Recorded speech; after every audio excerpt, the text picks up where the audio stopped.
미국의 중앙은행인 연방준비제도 연준이 말입니다. 9월 달에 기준금리를 또 0.75%를 올렸습니다. 어마어마해요. 벌써 3연속입니다. 3연속. 예. 6월에 올렸죠. 7월에 올렸죠. 그리고 9월에 올렸습니다. 0.75%씩 말입니다. 이렇게 되면 여러분, 안 그래도 지금 경제가 침체 기조에 있는데 과연 이렇게 금리를 올렸을 때 경기가 버텨낼 수 있을까요? 이거 쉽지 않게 보고 있습니다. 그렇다고 지금 미국의 소비자 물가가 적게 올라가는 것도 아닙니다. 당장 8월에 소비자 물가가 8.3% 올라갔습니다.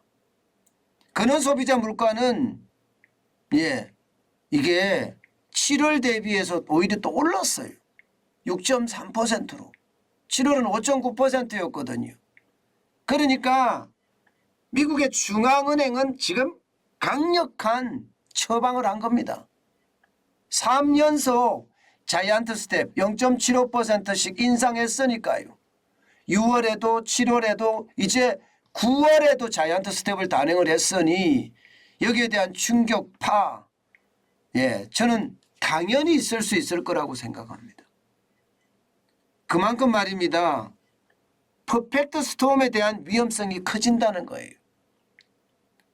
퍼펙트 스톰이라는 단어는 여러분도 잘 아시잖아요. 크고 작은 위기들이 한꺼번에 몰리는 거 말입니다. 지금 미국은 경제 성장률이 1분기에 마이너스 1.6%입니다. 2분기에 마이너스 0.6%예요. 3분기에도 0점대 성장을 멈추지 않는다고 이야기합니다. 이런 상황에서 금리를 계속해서 올려요. 그러면 경기가 아무래도 꼬꾸라질 수밖에 없겠죠. 실제 제롬 파월 연방준비제도 의장도 말입니다. 경기보다는 물가다 이렇게 이야기하면서 경기 침체를 감수하겠다고 이야기한 겁니다. 경기 침체가 되기 시작하면 실업률이 늘어나겠죠. 지금은 3.6%, 3.7%의 실업률을 지키고 있지만 이거 완전 고용 상태거든요. 3.6, 3.7이 무슨 말이냐. 여러분도 알다시피 자발적 실업자, 비자발적 실업자, 자발적 실업자만 있는 상태, 스스로 이제 직장을 그만둔 상태, 이게 3.6, 3.5, 3 내지 4% 사이, 이것은 완전 고용이라고 이야기하거든요. 그런데 앞으로 이게 5%까지 갈 수도 있다. 심지어 6%까지도 갈 수 있다. 이런 전망까지 지금 나오고 있습니다. 골드만삭스 같은 경우는요. 실업률이 5% 갔을 때 미국의 주식시장은 적어도 16%, 17% 떨어진다 이야기하고요. 실업률이 6% 갔을 때는요. 미국의 증권시장이 적어도 27% 떨어진다 이렇게 이야기를 하거든요. 여기에다가 누리엘 루비니 교수는요. 국가부채나 기업부채 심지어 가계부채까지 좀비 부채가 미국의 주식을 40%까지 폭락시킬 수 있다. 이런 얘기까지 나오는 차입니다. 그만큼 말입니다. 미국 경제의 전망이 굉장히 어두운 상태에서 금리를 0.75%까지 인상하니까 결국은 퍼펙트 스톰이 곧 온다는 이야기가 점점 현실로 받아들여지고 있는 겁니다. 물론 0.75%밖에 인상을 안 했으니까 시장에 대한 충격은 상대적으로 적다 이렇게 이야기하시는 분도 있습니다. 왜냐하면 9월에 미국의 기준금리를 울트라 스텝 그러니까 1%포인트까지도 인상을 할 수 있다 이렇게 이야기를 했는데 그나마 다행이다 이렇게 이야기하는 전문가들도 있어요. 그렇지만 분명한 것은요. 금리가 계속해서 올라간다는 사실이고요. 그래서 시장에 충격을 줄 수 있다는 것도 사실입니다. 더 심각한 것은요, 여러분, 이 점도표입니다. 점도표. 좀 복잡하긴 하지만 점도표가 빨간 선은 2023년이고요. 이 파란색은 2024년입니다. 다시 말해서 이 점도표를 잘 보고 있으면 점이 많이 찍힌 곳이 많이 보여죠. 이것은요, 올해는 금리를 적어도 4% 이상까지 올린다 이렇게 이야기하고 있는 거고요. 많이 올라가면 4.4%까지 올라간다. 지금 이렇게 이야기합니다. 이 점도표에서는. 그런데 2023년도 금리를 올린다는 거예요. 금리를 올린다. 2023년도. 문제는 2024년에도 금리가 안 떨어져요. 안 떨어져요. 최하로 떨어지는 게 말입니다. 아마 가장 많은 부분이 3.9%를 찍고 있다 이렇게 이야기하거든요. 3.9%. 그러면 여러분 결국 말입니다. 지금 올해 내로 4% 이상 4.4%까지 올라갈 수 있다는 이야기고요. 그리고 2023년에는 4.4%가 4.9%까지 올라갈 수 있다는 이야기고요.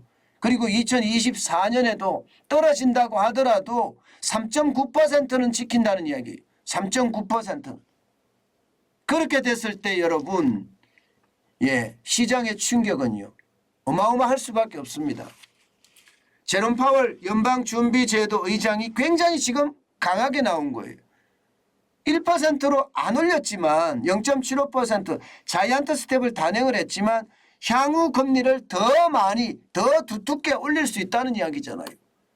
지금까지 올해 금리 인상이 되더라도 4% 정도 간다고 이야기를 했습니다. 그런데 이게 4.4%까지 올라갔으니 시장의 충격은 저는 클 수밖에 없다고 보는 겁니다. 이렇게 되면 여러분 시장은 무너질 수밖에 없습니다. 사실 일반적으로 여러분 이 불확실성이 거치잖아요. 그러면 주식시장은 올라가게 되어 있습니다. 그런데 불확실성이 거쳤는데 0.75% 인상한다. 자이언트 스텝이 인상한다고 했는데 주식시장은 오히려 급락했습니다. 다우산업지수가 1.7%가 떨어져서 522.45가 빠졌습니다. 이게 3만이 깨질 뻔 봤습니다. 3만 183.78로 마감했어요. 이것은 결국 말입니다. 9월에 자이언트 스텝을 한 것이 중요한 것이 아니라 다시 말해서 0.75%포인트를 인상한 것이 중요한 게 아니라 지금 연말까지 계속 금리를 올린다는 사실이고 2024년에도 금리를 올린다는 사실이에요. 그래서 시장의 충격이 더 커지지는 않았나 이렇게 지금 읽혀지는 부분입니다. 여러분. 다우산업지수만 떨어지지는 않았겠죠. 나스닥도 많이 떨어졌습니다. 1.79% 급락했습니다. 시장 막판으로 가면 갈수록 떨어졌죠. 시장 막판에 떨어지는 이유가 바로 내년에도 강하게 후년까지도 금리는 낮지 않다. 이렇게 지금 보기 때문입니다. 204.86이 빠져서 11,222.19까지 떨어졌습니다. 이 기술주 중심이잖아요. 그죠? 기술주 중심. 이게 많이 떨어질 수밖에 없는 게 금리가 올라가면 기술기업들, 성장주들 아니에요. 성장주들은 아무래도 대출을 많이 받아서 실제 투자를 많이 했기 때문에 이자 부담이 있어서 더 많이 떨어지는 것도 있습니다. 또한 말입니다. 블루칩 주식이라고 이야기하는 S&P 500 주식도 마찬가지 1.71% 빠졌습니다. 66이 빠져서 결국 말입니다. 여러분 3,800을 무너뜨렸어요. 3,789.93을 기록하고 있습니다. 굉장히 많이 떨어졌죠. S&P 500 지수가 이만큼 떨어졌다는 것은 시장의 위험성이 지금 현재도 굉장히 크다는 사실이에요. 결국 말입니다. 미국의 금리 인상이 결국은요 경기 침체를 불러올 거다. 그것도 굉장히 강하게 불러올 거다. 지금 이것을 암시하기도 합니다. 다시 말해서 불확실성이 해소가 됐는데도 주가는 일반적으로 오르는데 그렇지 않고 오히려 떨어졌다는 것. 이것은요 그만큼 강력한 긴축 정책을 쓴다는 사실이고요. 그에 따라서 시장의 영향도 굉장히 크게 미친다. 이렇게 해석할 수가 있습니다. 저는요, 미국의 0.75%의 금리 인상이 결국 말입니다. 예, 시장에 어떤 영향을 많이 미친 요소가 앞으로 남아있는 11월 2일 그리고 12월 14일 이때도 금리 인상이 0.5% 그러니까 빅스텝 이상으로 금리 인상이 일어날 수도 있다. 0.75%는 자이언트 스텝이 일어날 수 있다. 이런 예상까지 가능하기 때문에 시장의 분위기가 엄청 이게 공포에 휩싸인 것은 아닌가. 저는 그렇게 생각을 해 봅니다.